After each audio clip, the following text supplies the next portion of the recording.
സുഹൃത്തുക്കളെ, ജീവിതത്തെയും കുടുംബത്തെയും നശിപ്പിക്കാനാണ് ഈ അവിഹിതങ്ങളെ പ്രോത്സാഹിപ്പിച്ചു കൊണ്ടുവരുന്നതെന്നാണ്. നിങ്ങൾ ആലോചിച്ചൊക്കെ, നിങ്ങൾ ഈ കഴിഞ്ഞ ദിവസം ഒരു സ്ത്രീ, അവർ ഔട്ട് ഓഫ് സ്റ്റേറ്റാണ്, അവർക്കൊരു ഏതൊരു പുരുഷനായിട്ട് ഒരു അവിഹിത ബന്ധമുണ്ട്. അപ്പോൾ ആ അവിഹിത ബന്ധം ഉണ്ടായപ്പോൾ അവരെന്താ ചെയ്തത്? ഭർത്താവ് അറിഞ്ഞപ്പോൾ അവർ ചെയ്തതെന്ന് വെച്ചാൽ ആ ഭർത്താവിനെ കൊന്നു. അവിഹിത ബന്ധം അറിഞ്ഞപ്പോൾ ഭർത്താവിനെ കൊന്നു. എത്ര സ്ത്രീകൾ അല്ലെങ്കിൽ എത്ര പുരുഷന്മാർ കുട്ടികളെ കൊന്ന് അവരുടെ പ്രേമങ്ങളും അവിഹിത ബന്ധങ്ങളും സാക്ഷാത്കരിക്കേണ്ടത്? എന്താണ് അതിൻ്റെ ഉള്ളിലുള്ളത് നമുക്കറിയോ? സഹോദരി സഹോദരന്മാരെ, ഒരാണും പെണ്ണും തമ്മിൽ ഒരിഷ്ടമുണ്ടായി കഴിഞ്ഞാൽ പിന്നെ അവരുടെ മുന്നിൽ മറ്റൊന്നും അവർക്ക് വിഷയമല്ല. അവർ മനസ്സിൽ കാണുന്ന ആ ആഗ്രഹത്തിലേക്ക് അവർക്ക് ചെന്നെത്തണം. അതിനാരാണോ തടസ്സം? ജീവിതത്തിൽ ഒരു ഉറുമ്പിനെ പോലും നോവിക്കാത്തവളും ആ കുട്ടികളുടെ കഴുത്തിൽ അവളുടെ വിരലുകൾ അമരും. അതാണ് അവിഹിതം. ഇസ്ലാം വെറുതെ അല്ല ഒരു പെണ്ണിനെ തൊട്ടാൽ ഒരു പെണ്ണിനെ അന്യ പെണ്ണിനെ തൊടുന്നത് തലയിൽ ഒരു ആണി അടിച്ച് താഴ്ത്തുന്നത് പോലെയാണെന്ന് പറഞ്ഞത് വെറുതെ അല്ല സഹോദരങ്ങൾ. നാം ആലോചിക്കണം, എത്ര കൃത്യമായിട്ടാണ് ഇസ്ലാം സ്ത്രീകൾക്ക് അത് പറഞ്ഞു കൊടുക്കുന്നത്. കുൽ യാ അയ്യുഹൻ നബിയു കുല്ലി അസ്വാജിക വബനാതിക വനിസാഇൽ മുഅ്മിനീൻ. ഓ പ്രവാചകരെ, താങ്കളുടെ ഭാര്യമാരോട്, പെൺമക്കളോട്, വനിസാഇൽ മുഅ്മിനീൻ, സത്യവിശ്വാസിനികളായ എല്ലാ സഹോദരിമാരോടും താങ്കൾ പറയണം. എന്ത്? യുദ്നീന അലൈഹിന്ന മിൻ ജലാബീബിഹിൻ. അവിടെ ജിൽബാബുകൾ, ദേഹത്ത് അയഞ്ഞു കിടക്കുന്ന വസ്ത്രങ്ങളെ അവർ ദേഹത്തുകൂടെ തൂക്കിയിടട്ടെ. ദേഹത്ത് ഒട്ടിച്ചേരാത്തൊരു വസ്ത്രം, ഡ്രസ്സ് അത്രയും പ്രധാനമാണ്. ഇപ്പം ഈ അടുത്ത സമയത്ത് നിങ്ങൾ കേട്ടിട്ടുണ്ടായിരിക്കും, സ്റ്റേജിൽ വെച്ചിട്ട് ഏതോ ഒരു സിനിമാ നടിയെ സുഹൃത്തെന്ന നിലക്ക് ഒരു പുരുഷൻ മെല്ലെ കഴുത്തിലൊന്ന് കൂട്ടിപ്പിടിച്ചു. ഇപ്പം ആണും പെണ്ണും ഒരേപോലെയാണെന്ന് ഇവിടെ പഠിപ്പിക്കപ്പെട്ടാൽ ആ കൂട്ടിപ്പിടിക്കലിൽ ഇപ്പം എന്താ പ്രശ്നം? ഒരു പെണ്ണിൻ്റെ തോളിൽ പിടിക്കണ ആണിൻ്റെ തോളിൽ പിടിക്കണ പോലെ തന്നെയെന്നല്ലേ പഠിപ്പിക്കണത് ജെൻഡർ ന്യൂട്രാലിറ്റിയിൽ. പിടിച്ചു നോക്കി, അവൾ കൈ തട്ടി മാറ്റി. മാത്രമല്ല സോഷ്യൽ മീഡിയയിൽ വലിയ ചർച്ചയായി. ആ ചർച്ചക്കിടയിൽ ഒരു സ്ത്രീ എഴുതിയ ഒരു കുറിപ്പുണ്ട്. ആ കുറിപ്പിലെ വരികൾ ഈ ആശയങ്ങളെ അന്വർത്ഥമാക്കുന്ന വരികളാണ്. എല്ലാ സ്ത്രീകൾക്കും എല്ലാ പെൺകുട്ടികൾക്കും വേണ്ടി ഞാൻ ആ വരി പറയുന്നുണ്ട്. ഒരു പുരുഷൻ നിങ്ങളുടെ അടുക്കലേക്ക് സ്നേഹം നടിച്ചു വരുമ്പോൾ അത് തിരിച്ചറിയാൻ നിങ്ങൾക്ക് പറ്റിയില്ലെങ്കിൽ നിങ്ങളുടെ ജീവിതം നിങ്ങൾ നശിപ്പിക്കുകയാണെന്ന് നിങ്ങൾ ഓർക്കണം എന്നാണ്. സുഹൃത്തുക്കൾ, ഒരു പെണ്ണിന് ആണിൻ്റെ അടുത്ത് വന്നിരുന്നാലേ പ്രത്യേകിച്ചൊന്നും തോന്നിക്കൊള്ളുന്നില്ല. പക്ഷെ പെണ്ണിൻ്റെ അടുത്ത് ഒരു ആണ് വന്നിരിക്കുന്നതോടുകൂടി ആ ആണിൻ്റെ മനസ്സിൽ ചില പ്രവർത്തനങ്ങൾ തുടങ്ങും. അതാണ് ഖുർആൻ പറഞ്ഞത്, എത്ര കൃത്യമാണ് ഖുർആന്റെ. പടച്ചോനല്ലേ സംസാരിക്കണത്. ഒരു പെണ്ണ് അല്പം തന്മയത്വത്തോടുകൂടെ ആണിനോട് സംസാരിച്ചാൽ, ഒരു തന്മയത്വത്തോടുകൂടെ കുറച്ചൊരു ഇഷ്ടം തോന്നുന്ന മാതിരി സംസാരിച്ചാൽ, ഹൃദയത്തിൽ രോഗമുള്ളവന് കൊതി തോന്നും. എന്ത് കൊതി സഹോദരങ്ങളെ! അവളെ കിട്ടണമെന്നാഗ്രഹം. അത് കിട്ടുവോളം അവൻ കൂടെ ഉണ്ടാകും. നിങ്ങളുടെ ഭർത്താവിൽ നിന്ന്, നിങ്ങളുടെ മാതാപിതാക്കളിൽ നിന്ന്, നിങ്ങളുടെ മക്കളിൽ നിന്ന് അടർത്തിയെടുത്ത് നിങ്ങളെ കൊണ്ടുപോകുന്നത് വരെ. അയൽവക്കക്കാരാണ്, അയൽവാസികളാണ്. തൊട്ടപ്പുറത്ത വീട്, അയാളൊരു ഓട്ടോറിക്ഷക്കാരനും കൂടിയാണ്. ഇടക്കിടക്ക് ആ ഓട്ടോറിക്ഷ വിളിക്കും. പത്രത്തിൽ വായിച്ചില്ല നിങ്ങൾ? ഓട്ടോറിക്ഷ വിളിക്കും. ഓട്ടോറിക്ഷ വിളിച്ച് അവർ സംസാരിക്കും. മനസ്സിണങ്ങിപ്പോയി. ഇണങ്ങിയാൽ എന്താ ഉണ്ടാവുക? ഫ്രണ്ട്സാന്നൊക്കെയാണ് ആദ്യം പറയാം. അവർക്കൊന്നിച്ച് ജീവിക്കണം. എങ്ങനെ ജീവിക്കും സുഹൃത്തുക്കളെ? ഒരാൾക്ക് 2 മക്കൾ, ഒരാൾക്ക് 3 മക്കൾ, തൊട്ടടുത്ത വീട്, 2 മതസ്ഥർ, അവരെങ്ങനെ ഒന്നിച്ചു ജീവിക്കും? പക്ഷേ അവർക്ക് ഒന്നിച്ചു ജീവിക്കാതിരിക്കാൻ പറ്റില്ല. അവർക്ക് ഒന്നിച്ചു ജീവിച്ചേ പറ്റൂ. അവരെന്ത് ചെയ്യും? അവർ 2 പേരും നാട് വിട്ടിറങ്ങി ഒരു ലോഡ്ജിൽ താമസം തുടങ്ങി. 10 ദിവസം അവർ ഒന്നിച്ച് താമസിച്ചു. കഥയല്ല, പത്രത്തിൻ്റെ ഫസ്റ്റ് പേജിൽ നിങ്ങളും ഞാനും വായിച്ച വാർത്ത. അവസാനം പോലീസ് അന്വേഷണം തുടങ്ങി. പിടിക്കപ്പെടുമെന്ന് അവർക്ക് ഉറപ്പായി. ആ റൂമിൽ 2 പേരും ആത്മഹത്യ ചെയ്തു. 5 മക്കളെ അനാഥരാക്കി, 2 കുടുംബങ്ങളെ വഴിയാധാരമാക്കി. തോളിൽ പിടിച്ചോ, ഒന്നിച്ചിരുന്നോ, ഒരു ബെഞ്ചിലിരുന്നോ, ഒന്നിച്ചു പോയിക്കോ, ഫ്രണ്ട്സ് അല്ലേ, എന്താ പ്രശ്നം എന്ന് ചോദിക്കുമ്പോൾ സുഹൃത്തുക്കളെ, അതൊക്കെ പുരോഗമനപരമായി തോന്നാം. മതത്തിൻ്റെ കണിശമായ സമാധാനത്തിൻ്റെയും സുരക്ഷിതത്വത്തിൻ്റെയും തത്വങ്ങളെയാണ്, ആശയങ്ങളെയാണ് നമ്മുടെ കുട്ടികളെ മനസ്സിന്ന് പോണത്. അതുകൊണ്ട് ഒരു പ്രശ്നമില്ല, കുട്ടികൾക്ക് ആരുമായി ഇടപഴകാനും ആരുമായി ബന്ധപ്പെടാനും എങ്ങനെ ജീവിക്കാനും ഒരു പ്രശ്നമല്ല. നമ്മുടെ കുടുംബങ്ങളും ജീവിതങ്ങളും തകർന്നു പോകും. ദീന് കൊണ്ടേ നമുക്കിതിനെ തിരിച്ചു കൊണ്ടുവരാൻ പറ്റുള്ളൂ. നിങ്ങൾ ആലോചിച്ച് നോക്കി, ഈ പെൺകുട്ടികൾ +1 SLCക്കൊക്കെ പഠിക്കുമ്പോൾ തന്നെ അവർക്ക് ഇങ്ങനത്തെ ബന്ധങ്ങൾ ഉണ്ടാവുകയാണ്. ഇപ്പം കഴിഞ്ഞ ദിവസം ഒരു കുട്ടി സ്കൂൾക്ക് പോവുകയാണ്. അവളെന്ത് ചെയ്തു വെച്ചാൽ കയറിയ തൊട്ടടുത്ത സ്റ്റോപ്പിലാണ് ഇറങ്ങി. കയറിയ ബസ്സിൽ നിന്ന് തൊട്ടടുത്ത സ്റ്റോപ്പിൽ ഇറങ്ങിയപ്പോൾ അവിടെ ബൈക്കേറ്റ് കാത്തുക്കുണ്ട്. അവിടെ സ്കൂളിൽ തന്നെ ഒരാൾ ഓൻ്റെ ബൈക്കുമ്പോൾ കയറാൻ പോയി. അതാരോ കണ്ടു, വീട്ടിൽ പറഞ്ഞു. വീട്ടിൽ പറഞ്ഞു കഴിഞ്ഞപ്പോൾ എന്ത് ചെയ്തു വെച്ചാൽ ആ വീട്ടിൽ പറഞ്ഞപ്പോൾ ഇവർ അന്വേഷിച്ച് പോയി. അപ്പോൾ നമ്മളെന്താ വിചാരിക്കും, ഒരു പെൺകുട്ടിനെ, ഇതുവരെ ഒന്നും കേൾക്കാത്തൊരു പെൺകുട്ടിനെ സ്കൂളിൽ നിന്ന് ഇങ്ങനത്തെ ഒരു സാഹചര്യത്തിൽ പിടിച്ചു കൊണ്ടുവന്നാൽ അവളെന്ത് പറയും? പാപ്പ അമ്മ സോറി, സംഭവിച്ചു പോയി, ഇനി ഞാൻ ശ്രദ്ധിച്ചോളാം എന്ന് പറയുന്നല്ലേ. അവളതല്ല, ഒരാളെന്താ പറഞ്ഞു, ഇന്ന ഓനെ കൊണ്ട് കെട്ടിച്ചളിയുന്നു, എൻ്റെ കല്യാണം അവനെ കൊണ്ട് നടത്തിക്കളിയുന്നു, ഞാൻ അവൻ്റെ കൂടെ ജീവിച്ചോളാം, അവനൊരു ക്വാർട്ടേഴ്സൊക്കെ എടുത്ത് എന്നെ കൊണ്ടുപോകാമെന്ന് എന്നോട് പറഞ്ഞിട്ടുണ്ട് എന്നാണ്. സുഹൃത്തുക്കളെ, എവിടെ എത്തി നിൽക്കുന്നു നമ്മുടെ ചുറ്റുപാടുകൾ എന്ന് നമ്മൾ ഓരോരുത്തരും എന്ത് ചെയ്യണം? ആലോചിക്കണം, ചിന്തിക്കണം. ഇതൊക്കെ നമ്മുടെ ദീൻ, ശരിയായ ദീനിലൂടെ മാത്രമേ നമുക്കൊരു സമാധാനവും സന്തോഷവും. അന്ന് കുട്ടികൾക്ക് ദീന് വേണം, നമുക്ക് ദീന് വേണം. അവർ പഠിക്കുന്ന കാര്യങ്ങളിൽ ശ്രദ്ധയോടുകൂടെ അവരെ പഠിപ്പിക്കണം, അത് മനസ്സിലാക്കി കൊടുക്കാൻ ശ്രമിക്കണം. ഇനി നോക്കും നിങ്ങൾ, ആൺകുട്ടികളുടെ കാര്യം ഞാൻ ബേജാറാക്കാൻ വേണ്ടി പറയില്ല സുഹൃത്തുക്കൾ. ഇത്രയും കുടുംബങ്ങൾ ഒരുമിച്ച് കൂടിയ ഒരു സദസ്സിൽ നമ്മൾ ഗൗരവമായി ബോധ്യപ്പെടേണ്ട ചില കാര്യങ്ങളെക്കുറിച്ചാണ് ഞാൻ പറയുന്നത്. രണ്ടാമത്തത് ലഹരിയാണ്. വളരെ വ്യാപകമായി കൊണ്ടിരിക്കുകയാണ്. എന്തിപ്പോൾ സർക്കാരും ആൾക്കാരും എല്ലാ ജനകീയ സംഘടനകളും സാംസ്കാരിക സംഘടനകളും എല്ലാ കലാലയങ്ങളും ഒന്നിച്ചിറങ്ങാൻ എന്തേ കാരണം? ലഹരി അത്രയും മാരകമാണ്. ഒരിക്കൽ ഉപയോഗിച്ചാൽ ജീവിതത്തിൽ അവൻ ലഹരിക്ക് അടിമയായി. പണ്ട് അങ്ങനെ ഉണ്ടായിരുന്നില്ല, ഒരിക്കൽ ഉപയോഗിച്ചവനെ രക്ഷപ്പെടും, ചിലപ്പോൾ ഒഴിവാക്കും. എന്നാൽ ഇപ്പം അതിലേക്കാണ് തിരിച്ചു പോയിക്കൊണ്ടിരിക്കുന്നത്. തീർച്ചയായും നല്ല ബോധവും നല്ല വിവരവും നമ്മുടെ കുട്ടികൾക്ക് നൽകിയിട്ടില്ലെങ്കിൽ, സദാസമയവും നമ്മൾ അവരോടൊപ്പം ഇല്ലെങ്കിൽ, തീർച്ചയായും അവരത്തരം അപകടങ്ങളിലേക്ക് പോകാനുള്ള സാധ്യതകൾ സുഹൃത്തുക്കളെ വിദൂരമല്ല എന്നുള്ളതാണ്. നല്ല സുന്ദരമായ സമാധാനപൂർണ്ണമായ ഒരു ജീവിതത്തിന് ഇസ്ലാം വെക്കുന്ന മറ്റൊരു സംവിധാനം കുടുംബജീവിതമാണ്. സുഹൃത്തുക്കളെ, മിക്കവാറും ആളുകളൊക്കെ ഇവിടെ വിവാഹിതരായ ആളുകളാണ്. ഞാൻ നിങ്ങളോട് പറയേണ്ട കാര്യമില്ല, നിങ്ങൾക്ക് എല്ലാവർക്കും അറിയാം.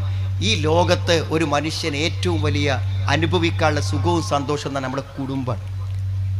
അത് എന്ന് വിവാഹത്തിലേക്ക് പ്രവേശിച്ചോ അന്ന് മുതൽ മരണം വരെ, അവസാനം ആ ഭാര്യയുടെ മടിയിൽ കിടന്ന് മരിക്കാൻ കഴിയുന്ന നിമിഷം വരെ സ്നേഹത്തിൽ ഊട്ടപ്പെട്ടിട്ടുള്ള സന്തോഷകരവും ആഹ്ലാദകരവും നിറഞ്ഞ ഒരു ജീവിതമാണ് യഥാർത്ഥത്തിൽ കുടുംബജീവൻ എന്ന് പറഞ്ഞാൽ.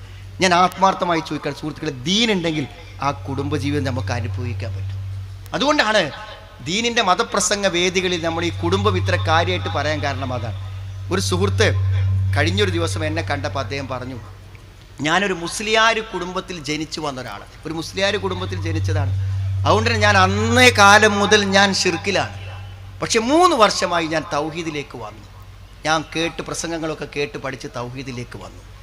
അങ്ങനെ ഇപ്പം ഞാൻ നല്ലൊരു മുവഹിദായി, ഒരു നല്ല മുജാഹിദായി ഞാൻ ജീവിക്കുന്നു. അദ്ദേഹം പറഞ്ഞത്, എനിക്കിങ്ങനെ ഒരു മുജാഹിദ് പ്രസ്ഥാനത്തേക്ക് വന്നതുകൊണ്ട് കിട്ടിയ ഏറ്റവും വലിയ സന്തോഷം എന്താണെന്ന് ചോദിച്ചാൽ, എൻ്റെ ഭാര്യ എന്നോട് പറയും. എന്താ അയാളെ ഭാര്യ പറഞ്ഞത്? നമ്മൾ 30 വർഷമായി ഒരു കുടുംബമായി ജീവിക്കുന്നു, പക്ഷേ ഈ 3 വർഷത്തെ ജീവിതം ഉണ്ടല്ലോ, അതാലോചിക്കുമ്പോൾ 27 കൊല്ലം നഷ്ടപ്പെട്ടതിൻ്റെ വേദന മനസ്സ് തോന്നും. ഈ 3 കൊല്ലം എത്ര സന്തോഷത്തിലാണ് നമ്മൾ ജീവിച്ചത് എന്ന്. അപ്പോൾ സുഹൃത്തുക്കളെ, 27 കൊല്ലം എന്തേ പറ്റി? 27 കൊല്ലം എന്തേ പറ്റി? 27 കൊല്ലം അവരുടെ ഹൃദയത്തിൽ ഈ ദീനുണ്ടായിരുന്നില്ല, ഈ തൗഹീദ് ഉണ്ടായിരുന്നില്ല, ഈ ഇസ്ലാമിക ബോധം അവർക്കുണ്ടായിരുന്നില്ല. ആ കിട്ടിയതിൻ്റെ അനുഭവമാണ് ആ സഹോദരി പറയുന്നത്. 27 കൊല്ലം നമുക്ക് നഷ്ടമായി. അന്ന് നമുക്ക് ഈ മനസ്സുണ്ടെങ്കിൽ നമുക്ക് ഈ സമാധാനം സന്തോഷം കിട്ടും. അതെങ്ങനെ സുഹൃത്തുക്കളെ? നമുക്കൊക്കെ ഉണ്ട് അത്. നമ്മളൊക്കെ മുജാഹിദാണല്ലോ, നമ്മളൊക്കെ തൗഹീദുള്ള ആൾക്കാരാണല്ലോ. നമുക്ക് കിട്ടുന്നുണ്ടോ ആ ആനന്ദം? അനുഭവത്തിൽ നിന്നുകൊണ്ട് ആ സഹോദരി പറഞ്ഞ പോലെ നമുക്ക് പറയാനാകുമോ? സുഹൃത്തുക്കളെ, പറയാനാകണം. ഞാൻ പറഞ്ഞ എല്ലാ കാര്യങ്ങളും മുജാഹിദ് പ്രസ്ഥാനം ഖുർആനിലേക്കും സുന്നത്തിലേക്കും മടക്കി കൊണ്ടുവരുമ്പോൾ നമ്മുടെ കുടുംബത്തിലും ഖുർആനികമായ ഒരു കുടുംബ സംവിധാനത്തെക്കുറിച്ച് നമ്മൾ ആലോചിക്കണം. അത് വലിയൊരു ഫിലോസഫി എന്നല്ല സുഹൃത്തുക്കളെ, സിമ്പിൾ ലളിതമായി പറഞ്ഞു തരാൻ പറ്റുന്ന ഒരു കാര്യമുള്ളൂ. ഒന്നാമത്തെ ഒരു വശം എന്താണെന്ന് ചോദിച്ചാൽ, ഞാൻ നേരത്തെ പറഞ്ഞ പോലെ ഒരു പുരുഷൻ അവൻ്റെ ഉത്തരവാദിത്തത്തെക്കുറിച്ച് ബോധവാനാവണം. ഒരു പുരുഷൻ അവൻ്റെ ഉത്തരവാദിത്തത്തെക്കുറിച്ച് പോകുന്നത് ഒന്നുമില്ല സുഹൃത്തുക്കളെ. നിങ്ങൾ ആലോചിച്ച് നോക്കൂ, നമുക്കൊക്കെ മക്കളില്ലേ? ഒരു പക്ഷേ കല്യാണം കഴിഞ്ഞ പെൺകുട്ടികളുള്ള ആൾക്കാർ ഇവിടെ ഇരിക്കണമെങ്കിൽ അവർക്ക് പെട്ടെന്ന് മനസ്സിലാവും. നിങ്ങളുടെ മരുമകൻ അവൻ നിങ്ങളുടെ മോൾക്ക് യാതൊരു പരിഗണനയും യാതൊരു സംഗതി ഇല്ലാതെ അവളെ സംരക്ഷിക്കുകയോ അവളുടെ ആവശ്യങ്ങൾ നിർവഹിച്ചു കൊടുക്കുകയോ ചെയ്യാത്ത ഒരാളാണെന്ന് വിചാരിക്കുക. ഒരു പണിക്കും പോകില്ല, ഒരു വരുമാനമില്ല, ഒന്നും ചെയ്തു കൊടുക്കില്ല. എപ്പോഴെങ്കിലും അവൾ അണഞ്ഞൂട്ടി കിട്ടിയാൽ ചീത്ത പറഞ്ഞ് വിഷമിപ്പിച്ച് കരയിപ്പിച്ച് കൊണ്ടുനടക്കുന്ന ഒരാളായിരിക്കാം. നിങ്ങളുടെ മനസ്സ് എത്ര കണ്ട് വേദനിക്കും. എന്താണ് ആ വേദനയ്ക്ക് പിന്നിലുള്ള കാര്യം നിങ്ങൾക്ക് അറിയോ? സാധാരണ നിക്കാഹിൻ്റെ കുത്തുവ പറയുമ്പോൾ ഒരു 10 മിനിറ്റ് കൊണ്ട് നമ്മൾ ആ കാര്യമായിട്ട് ആ കൈയൊടുക്കണ വരനുണ്ടല്ലോ, അവനെയാണ് നമ്മൾ ഫോക്കസ് ചെയ്യുക. എന്താ പറയുക, ആ കുട്ടിക്ക് മനസ്സിലാകണം ഈ കൈയൊടുക്കണത് എന്താണെന്ന് മനസ്സിലാകണം. സുഹൃത്തുക്കളെ, നിങ്ങൾ ആലോചിച്ച് നോക്ക്. നിങ്ങൾ ഒരു 19, 18, 19 വയസ്സ് വരെ ഒരു വിഷമം അറിയാതെ, പ്രത്യേകിച്ച് പെൺകുട്ടികളെ അത്ര താലോലിച്ച് നമ്മൾ വളർത്തിക്കൊണ്ട് വന്നൊരു പെൺകുട്ടിനെ ഒരാളെ കയ്യിലാണ്ട് ഏൽപ്പിച്ചു കൊടുക്കണം. മനസ്സിലായി? അവൻ അതിൻ്റെ ഒരു വില അറിയില്ല. മനസ്സിലായി? അവൾ ഇന്ന് വരെ അനുഭവിച്ച സുഖ സന്തോഷങ്ങൾ അവൾക്ക് നഷ്ടപ്പെടുന്നത് മാത്രമല്ല, ജീവിതത്തിൽ അവൾക്കൊരു പരിഗണനയും കൊടുക്കാതിരിക്കുക. അവിടെയാണ് പ്രശ്നം. സുഹൃത്തുക്കളെ, ഒരു രക്ഷിതാവാണ് ഭർത്താവ് എന്ന് പറഞ്ഞാൽ ഗാർഡിയൻ. ഒരു പെണ്ണിന് എപ്പോഴും ഒരു രക്ഷിതാവ് ഉണ്ടാവും. സാധാരണ സ്ത്രീകൾക്കൊരു സംശയമുണ്ട്. കല്യാണം കഴിഞ്ഞപ്പോൾ കഴിഞ്ഞ ദിവസം ഒരു പെൺകുട്ടി പറഞ്ഞു അവൾക്ക് 26 വയസ്സാണ്, പ്രൊഫഷണലാണ്. അവളെ പ്രൊഫഷൻ ഞാൻ പറയണില്ല, ആൾക്കാർക്ക് മനസ്സിലായ ബുദ്ധിമുട്ടാവില്ല. അവൾ പറയാണ് എന്തിനാ വിവാഹം? 26 വയസ്സായ പെൺകുട്ടി ചോദിക്കണേ എന്തിനാ വിവാഹം? അപ്പോൾ പറഞ്ഞു എനിക്ക് ജോലിയുണ്ട്, 50,000 റുപ്യ മാസം കിട്ടും, എനിക്കിഷ്ടമല്ലോത്തിരി പോകാം, എനിക്ക് ഡ്രൈവിങ് അറിയും, എൻ്റെ കാറുണ്ട്, എനിക്കിനിപ്പോൾ വെറുതെ ഒരാളെ കീഴിലിങ്ങനെ നിന്ന് ഇടങ്ങേറാകാൻ പറ്റില്ല. ഇപ്പോൾ കല്യാണം കഴിയാറിന് ഒരാളുടെ കീഴിലിങ്ങനെ നിന്ന് ഇടങ്ങേറാവുക എന്നാണ് അവളെ മനസ്സിലുള്ളത്. ആലോചിച്ചത് സത്യമാണോ അത്? സുഹൃത്തുക്കളെ, ഒരു പെൺകുട്ടി കല്യാണം കഴിച്ച ഭർത്താവിൻ്റെ അടുത്ത് മാത്രമല്ല ഒരു പെണ്ണിന് നിയന്ത്രണം ഉള്ളത്. അപ്പോൾ കല്യാണം കഴിഞ്ഞ തലേന്ന് അവൾ ആരോടെ സംബന്ധം ചോദിച്ചു? വാപ്പാനോട് ചോദിക്കണം. വാപ്പാനോട് ചോദിക്കണം പോകണമെങ്കിൽ, അല്ലെങ്കിൽ ആങ്ങളെ കൂടെ വേണം.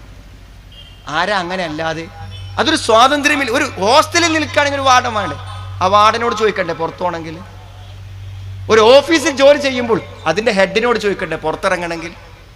ഈ ഒരു പെർമിഷൻ അല്ലാതെ വേറെന്താണ് ഭർത്താവിൻ്റെ അടുത്തുള്ളത്? അർരിജാലു ഖവ്വാമൂന അലന്നിസാ, സ്ത്രീകളെ നോക്കി നടത്താനുള്ള ഒരു ചുമതല. അവൾക്ക് അപകടങ്ങൾ വരുന്നതിനെ തടുക്കാൻ ഒരാൾ വേണം, അവളുടെ സുരക്ഷയ്ക്കൊരു കാവൽ വേണം, അവളുടെ യാത്രകളിൽ അവൾക്കൊരു തുണ വേണം, അവൾക്ക് എപ്പോഴും വരുന്ന അപകടങ്ങൾ ഉപദേശിച്ചു കൊടുക്കാൻ കൂടെ ഒരാൾ വേണം. അത്ര ഇസ്ലാം പറഞ്ഞുള്ളൂ. അത് വാപ്പയാണ്. കല്യാണത്തിൻ്റെ സ്റ്റേജിൽ കൈ കൊടുക്കുമ്പോൾ അത് അവനു നൽകി, അത് അവൻ നിർവഹിക്കണം. സുഹൃത്തുക്കളെ, നിങ്ങളുടെ ഭാര്യയ്ക്ക് നിങ്ങളുടെ സാമ്പത്തിക സൗകര്യങ്ങൾക്കും ജീവിതാവസ്ഥക്കും അനുസരിച്ച് കൊണ്ടുള്ള ഒരു പരിഗണന, ഒരു ജീവിതം നിങ്ങളുടെ ഭാര്യയ്ക്കു നൽകാൻ നിങ്ങൾ ബാധ്യതയുള്ളവരാണ്. അത് നിർവഹിക്കുന്നില്ല എന്നാണ് കുടുംബ പരാജയങ്ങളിൽ ഓരോ സ്ത്രീയും കണ്ണീരോടുകൂടെ കൗൺസിലർമാരോട് മണിക്കൂറുകളോളം അവൾ പറയുന്നത്. ഈ മാക്സി ഇത് വാപ്പ വാങ്ങി തന്നതാണ്. നിങ്ങൾ അയാളെ വിളിച്ച് ചോദിക്കും, ഇന്ന് വരെ എനിക്കൊരു അസുഖം വന്നിട്ട് ഇന്നൊരു ഓട്ടോറിക്ഷ വിളിച്ച് അയാൾ ആശുപത്രിയിലാക്കിയിട്ടുണ്ടോ എന്ന് നിങ്ങൾ അയാളെ വിളിച്ച് ചോദിക്കും. എന്ന് പറയുമ്പോൾ അവിടെ സംഭവിക്കുന്നത് ഇസ്ലാം ഒരു പുരുഷന് കൊടുത്ത ഉത്തരവാദിത്വം അയാൾ നിർവഹിച്ചില്ല.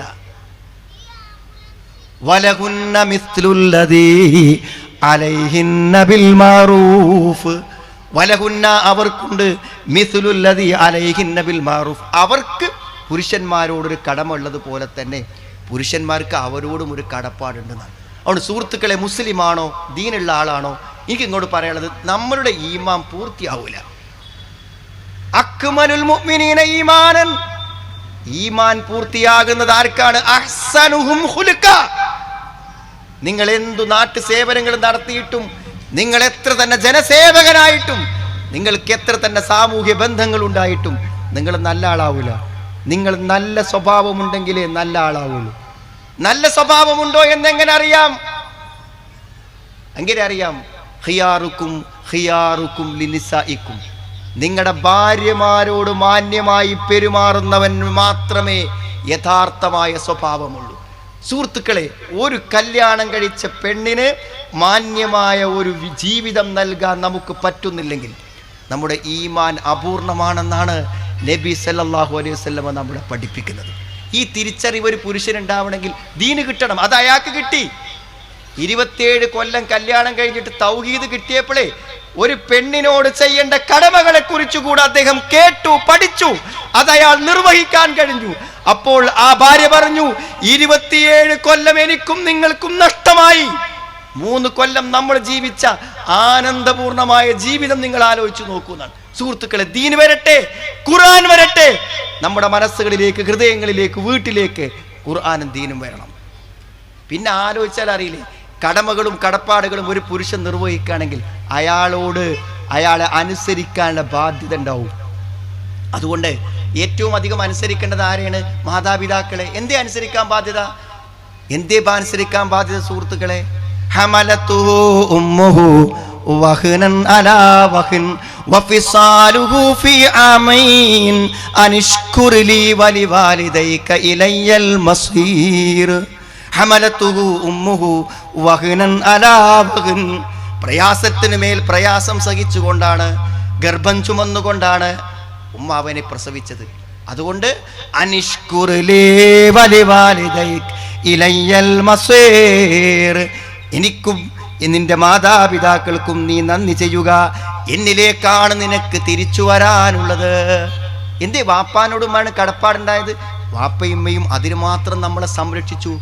സഹോദരിമാരെ, വാപ്പയെക്കാളും ഉമ്മയെക്കാളും നിങ്ങളെ സംരക്ഷിക്കുന്നവനാണ് ഭർത്താവ്. അതുകൊണ്ട് ആ ഭർത്താവിനോടുള്ള അനുസരണം അത്രയും ഉദാത്തവും ഉത്തമവും വലുതുമാണ്. പക്ഷേ പല സഹോദരിമാർക്കും അത് പറ്റുന്നില്ല. ഞാൻ കുറ്റപ്പെടുത്താൻ പറയില്ല. കാരണം എന്താ, ഭർത്താവ് എന്ന് പറഞ്ഞാൽ നമ്മളൊരു ഫ്രണ്ട്ഷിപ്പ് പോലെയാണ്, സുഹൃത്തുക്കളെ പോലെയാണ്. പലപ്പോഴും അത്ര സ്വാതന്ത്ര്യമുണ്ട് നമുക്ക് ഇടപെടാൻ. അതുകൊണ്ട് പലപ്പോഴും സഹോദരിമാരറിയാതെ എന്തെങ്കിലുമൊക്കെ ഭർത്താവ് പറഞ്ഞാൽ തിരിച്ചു പറയുന്നുണ്ട്, മറുപടി പറയുന്നുണ്ട്, വാഗ്വാദങ്ങളിൽ ഏർപ്പെടുന്നുണ്ട്. പലപ്പോഴും പറഞ്ഞതിനേക്കാളും ശക്തമായ പ്രയോഗങ്ങൾ നടത്തുന്നുണ്ട്. സൂക്ഷിച്ചോളി. ഒരാള് പള്ളിക്ക് സുബഹിക്ക് പോണ സമയത്ത് അയാൾ പെട്ടെന്ന് ആക്സിഡൻ്റ് ആയി, അയാൾ മരിച്ചു. അപകടം പറ്റി മരിച്ചു. ആകസ്മികമായ ഒരു മരണം എന്ന് നമുക്ക് പറയാൻ പറ്റുമെന്ന് അറിയില്ല. ഏതായിരുന്നാലും മരിക്കുന്ന തലേന്ന് പോലും ഭാര്യയും അയാളും തമ്മിൽ വഴക്കുകൾ ഉണ്ടായിട്ടുണ്ട്. ഒരു കുടുംബത്തിൻ്റെ സ്വാഭാവികത, അത്രേ ഉള്ളൂ, വലിയ പ്രശ്നമൊന്നുമല്ല. പക്ഷേ സാധാരണ നമ്മൾ വിചാരിക്കും ഭർത്താവ് മരിച്ചാൽ നല്ല മനസ്സിണക്കത്തോടു കൂടെ ജീവിച്ചവർക്ക് ഏക്കാരം മരിച്ചാൽ ഭയങ്കര സങ്കടം എന്നാണ്. പക്ഷെ ഇവർ എപ്പോഴും പ്രശ്നങ്ങളാണ്. അയാൾ മരിച്ചിട്ട് മാസങ്ങൾ കഴിഞ്ഞിട്ടും ആ സ്ത്രീയുടെ മനസ്സിന് സമാധാനമായില്ല. അവൾ അസ്വസ്ഥയായി, ഭയങ്കരമായ മാനസിക വിഭ്രാന്തികൾ കാണിച്ചു. അപ്പോൾ പൊതുവെ മക്കളൊക്കെ ചോദിച്ചു, ഇപ്പോഴുള്ള കാലത്തൊക്കെ ഉമ്മയും തമ്മിൽ ഭയങ്കര പ്രശ്നമായിരുന്നു, പിന്നെന്താ ഉമ്മാക്ക് ഇത്ര വലിയ വിഷമം എന്നാണ്. ആ വിഷമത്തിൻ്റെ രഹസ്യം അമ്മ പറഞ്ഞു. എന്താ അറിയോ, ഒരു നല്ല നിലക്കൊരു 10 ദിവസം അയാളോട് നിന്നിട്ട് അയാൾ പൊയ്ക്കുകയാണെങ്കിൽ എനിക്ക് സമാധാനമായിരുന്നു. ഇപ്പം ഏറ്റവും സമാധാനമല്ലാതെ ആർക്കാരെങ്കിൽ കച്ചറ കൂടി ജീവിച്ചു കൊടുക്കണ്ടാകുക, പ്രസിഡൻ്റായി ജീവിച്ചു കൊടുക്കാണ് ഏറ്റവും വലിയ സമാധാനക്കുറവ്. സഹോദരങ്ങളെ, ഏറ്റവും പ്രധാനമാണ് ഒരു മാന്യമായ, സ്നേഹപൂർവമായ, അനുസരണമുള്ള ഒരു പെരുമാറ്റം വളരെ പ്രധാനമാണ്.